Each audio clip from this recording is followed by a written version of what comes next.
గారు. సార్ నమస్తే అండి. నమస్కారం అండి.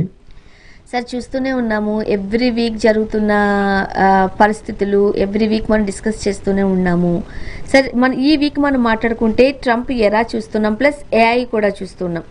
వీటి వల్ల ఎలాంటి ఎఫెక్ట్ పడుతుంది సార్? ముఖ్యంగా తెలుగు ఫ్యామిలీస్ ఓకే మేము సేఫ్గా ఉండొచ్చు, పర్వాలేదు అని అనుకోవచ్చా? అలాంటి సిచ్యువేషన్ కనిపిస్తోందా? లేదండి, డెఫినెట్లీ మన ఇండియన్స్ H1 మీద కానివ్వండి, H4 మీద కానివ్వండి, L1 మీద కానివ్వండి, F1 మీద కానివ్వండి, ఇవన్నీ వీసా స్టేటస్ మీద, నాన్ ఇమిగ్రెంట్ వీసా స్టేటస్ మీద దాదాపుగా ఒక 10 లక్షల మంది అమెరికాలో ఉన్నారండి. సో అందులో చాలా మంది సాఫ్ట్వేర్ ప్రొఫెషనల్స్ ఎక్కువ మంది ఉన్నారు. నేను చెప్పేది ఓన్లీ గ్రీన్ కార్డ్ రాని వాళ్ళ గురించి మాట్లాడుతున్నాను. అయితే ఇప్పుడు 2021 మనకు కోవిడ్ వచ్చింది కదా, 2020లో వచ్చిన తర్వాత అప్పుడు అంత మార్కెట్ అంతా డౌన్ అయింది. ఆ తర్వాత ఏమైందంటే అన్ని జాబ్స్ కూడా చాలా మటుకు రిమోట్ అయిపోయి ఓవరాల్ గా సాఫ్ట్వేర్ లో ఒక రెవల్యూషన్ వచ్చిందండి. అప్పుడు దాదాపు 2021-22లో ల్యాప్టాప్స్ అనేది అవైలబిలిటీ లేకుండా కొందామన్నా కానీ వాడు డబుల్ ట్రిపుల్ ప్రైస్ చేసి పడేసారు. ప్రతి ఒక్క డిమాండ్ సాఫ్ట్వేర్ దాన్ని హార్డ్వేర్ కానీ డిమాండ్ అయిపోయి అప్పుడు ఏమైందంటే ఆ టైంలో ఉన్న సాఫ్ట్వేర్ ప్రొఫెషనల్స్ అందరికి చాలా మట్టుకు శాలరీస్ డబుల్ అయిపోయినాయి. ఏది నేను చెప్పేది 2021 నుంచి 23 మధ్యలో శాలరీస్ కనీసం 50% నుంచి 100% పెరిగిపోయినాయి. దాదాపు డబుల్ అయింది. చాలా మంది హైక్ అయిన తర్వాత సరే కొన్ని రోజులు 2023-2024 సస్టైన్ అయిపోయిన తర్వాత ఆర్టిఫిషియల్ ఇంటెలిజెన్స్ మొదలైంది అన్నట్టు, ఆర్టిఫిషియల్ ఎఫెక్ట్ మొదలైంది అన్నట్టు. ఈ సాఫ్ట్వేర్ లో మొదలైంది, మిగతా అన్నిట్లో మొదలైంది అన్నట్టు. ఒక సాఫ్ట్వేర్ రాయడానికి ఎంత టైం పడుతుందో ఇది వరకు, ఇప్పుడు దానికన్నా చాలా తక్కువ టైం పడుతుంది అన్నట్టు. మిడిల్ లెవెల్ మేనేజ్మెంట్ ఎగిరిపోయింది కొంత మటుకు, ప్లానింగ్ అనేది ఈజీ అయిపోయింది. సో దాంతో ఏమైందంటే జాబ్స్ అనేది తగ్గుకుంటా పోయినాయి. వీటన్నిటికి తోడు మన ట్రంప్ యాంటీ ఇమిగ్రేషన్ తెలుసు కదా, 2025 జనవరిలో పవర్కి వచ్చిన తర్వాత యాంటీ ఇమిగ్రేషన్ తోటి అతను వచ్చిండు కాబట్టి. సో ఇదివరకు ఏంటంటే ఇప్పుడు నా దగ్గర 10 మంది ఎంప్లాయీస్ ఉన్నారు. ఒక 4 H1 మీద ఉన్నారు, 6 US సిటిజన్స్ అనుకున్నాం. H1 ఇదివరకు ఏం చేసిందంటే ఎవడు మంచి పని చేయకపోతే వాళ్ళు తీసేసి, ఇప్పుడు ఎట్లా అంటే ఎవాల్యుయేట్ చేసి H1B ఓడ్ కనుక కొద్దిగా డౌట్ ఉన్నా అని తీసి పడేస్తుంది. ఎందుకంటే దీనికి ప్రాసెస్ చేయడం పేపర్ వర్క్ తలకాయ నొప్పి కదా. అదే US సిటిజన్ కొద్దిగా మార్జినల్ ఉన్నా వాళ్ళు ఉంచుకుంటాం, కానీ H1B కొద్దిగా మార్జినల్ అని తీసి పడేస్తాం అన్నట్టు. అన్లెస్ వాళ్ళు చాలా మంచిగా ఉంటే తప్పితే ఫస్ట్ పోయేది H1Bs, H4. సో ఇటువంటి అందువల్ల వాళ్ళని ఫస్ట్ తీసేస్తాం అన్నట్టు. సో అందుకోసం ఏంటంటే ఓవరాల్ గా సాఫ్ట్వేర్ ప్రొఫెషనల్స్ మీద ప్రెషర్ ఎక్కువైంది. మన 10 లక్షల మంది ఎవరైతే ఇండియన్స్ అక్కడ ఉన్నారో అలా దాదాపు 6 లక్షల మంది మన తెలుగు వాళ్ళే ఉన్నారు. ఈ 6 లక్షల వాళ్ళ తెలుగు వాళ్ళు, వీళ్ళ మీద ప్రెషర్ చాలా ఎక్కువైపోయింది. వాళ్ళ జాబులు తొందర పోయేటట్టు అయిపోయినాయి అన్నట్టు. సో అలా పోతున్నాయనే ఒక ఆలోచన తెలుస్తుంది కాబట్టి మన తెలుగు ఫ్యామిలీస్ ముఖ్యంగా లైట్ తీసుకుంటున్నాయా జాబ్ సెక్యూరిటీని? డెఫినెట్ గా వాళ్ళు తీసుకునేంత స్ట్రెంగ్త్ లో వాళ్ళు తీసుకోవట్లేదని నేను చెప్తా అండి.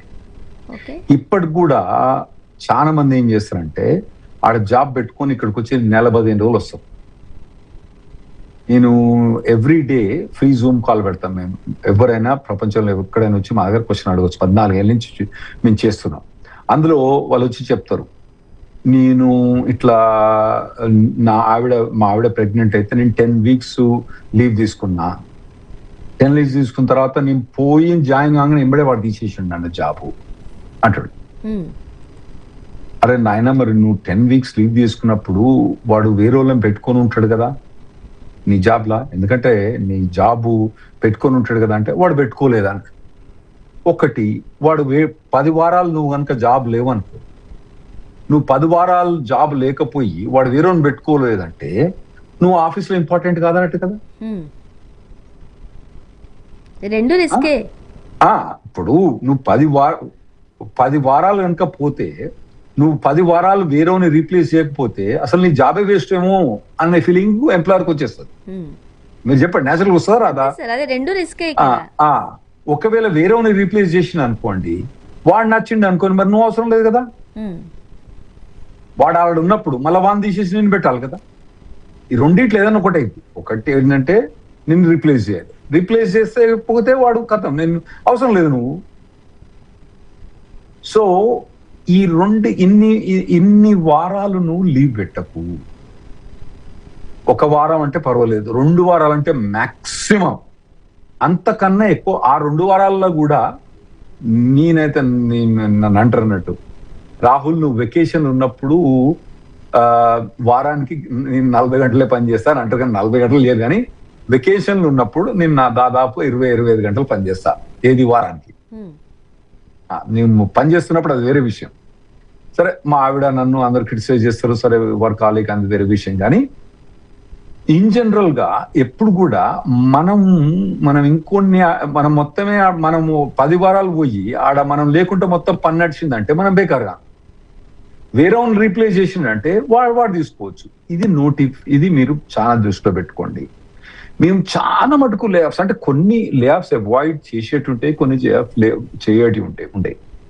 ఇండియాకి వచ్చినప్పుడు వీళ్ళు మంచిగా 5-6 వారాలకు వస్తారండి. వచ్చినప్పుడు వాడిని కథం, ఆడ జాబ్ పోద్ది వానికి. అది మెయిన్. వీడు లీవ్ తీసుకొని అక్కడ జాయిన్ కాగానే జాబ్ పోద్ది. అంటే ఇప్పుడు ఈ ఇండియా ట్రిప్స్ కి రావడం, ఈ లాంగ్ వెకేషన్స్ తీసుకోవడం అనేది ప్రమాదకరమే. డెఫినెట్లీ ప్రమాదకరమే. ఇప్పుడు మనం ఉన్నదే వాలటైల్ సిచ్యువేషన్ అవ్వండి. మనం తుమ్మితో ఊడ్చిపోయేది ముక్కు మనది, ఏది నాన్ ఇమిగ్రెంట్ వీసా స్టేటస్. అందులో మీరు నాటకాలు ఆడతా, నేను 10 వారాలు తీసుకుంటా, 5 వారాలు తీసుకుంటా, 6 వారాలు వెకేషన్ తీసుకుంటా అంటే మంచిది కాదు.